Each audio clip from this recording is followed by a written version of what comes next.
If you've ever taken a pH reading and watched it drift, or compared 2 meters in the same solution and gotten 2 different numbers, temperature is almost certainly the culprit. Today we'll see why pH and temperature are inextricably linked, and why temperature compensation isn't a luxury feature. It's a fundamental requirement for any measurement you can trust. We'll walk through the chemistry, the hardware, and the one equation that explains everything. And once you see it, you won't be able to unsee it. Every pH reading you take from here on out will come with a quiet question attached. Was this measurement compensated, or wasn't it? Let's get into it. Quick refresher. pH is the negative base 10 logarithm of hydrogen ion activity. A change of 1 picohenry unit means a 10-fold change in activity. But notice that word, activity. pH doesn't measure how many hydrogen ions are sitting in your beaker. It measures how chemically active they are. And what dictates how active an ion is? Temperature. That single fact is the seed of every problem we're about to discuss. Here's where most people get confused. Temperature doesn't just affect the pH meter. It physically changes the solution itself. When you heat water, you're pumping thermal energy into it. Molecular motion increases. Ion mobility increases. The water dissociation equilibrium shifts. Pure water is the cleanest example. At 25 degrees Celsius, its pH is exactly 7.00, neutral.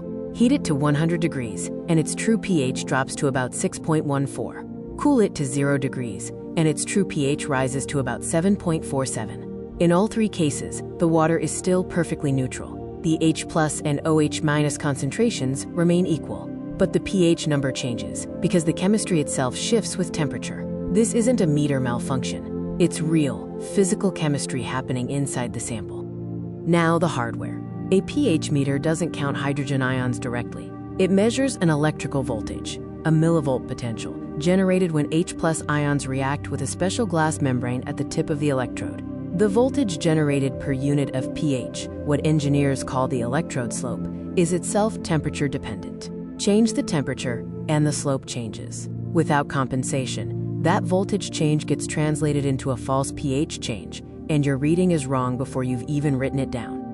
This is the Nernst equation. E equals E0 minus 2.3 times R times T, divided by N times F, all multiplied by pH. That fraction is the electrode slope, millivolts per unit of pH. R, F, and N are constants, but T, temperature in Kelvin, sits in the numerator. The slope scales linearly with temperature. At 25 degrees, the slope is 59.16 millivolts per picohenry unit, the number every meter is calibrated to. At 0 degrees, it drops to 54.20. At 100 degrees, it climbs to 74.04. Unless the meter knows the current temperature and adjusts, it applies the wrong slope, and the pH is wrong. Put numbers on the error. Calibrate your meter at 25 degrees, then measure a sample at 0 degrees without compensation. The electrode is producing 54.20 millivolts per picohenry unit, but the meter expects 59.16. The mismatch produces an error of up to 0.4 picohenries units.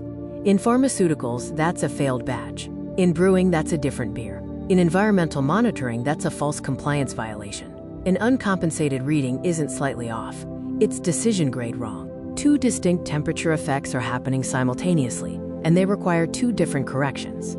The first is solution temperature compensation. This corrects the actual chemical shift in the sample, pure water going from pH 7.00 at 25 degrees to 6.14 at 100 degrees. This correction is sample dependent. The second is electrode temperature compensation. This corrects the Nernst slope, the MV to pH conversion for the current temperature.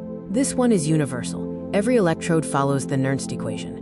Modern meters must handle both. The good news: electrode compensation is the larger error, and it's the one ATC handles automatically. ATC, automatic temperature compensation. Modern pH electrodes have a small thermistor built right into the probe, next to the glass bulb. The meter reads the current temperature, plugs that T value into the Nernst equation in real time, and continuously recalculates the correct slope for the MV to pH conversion. If the sample temperature drifts mid-measurement, the displayed pH stays accurate because the math updates with it. No manual entry, no lookup tables, no guessing. ATC closes the loop between the chemistry, the electrode, and the meter, and it does it dozens of times per second.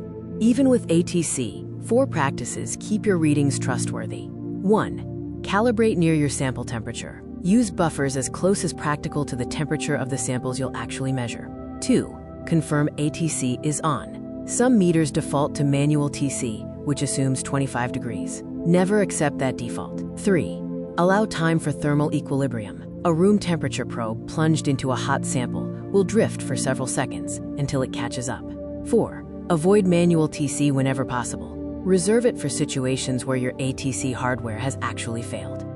To summarize, pH is inherently temperature dependent. The chemistry of your sample and the electrical behavior of your electrode both shift with temperature.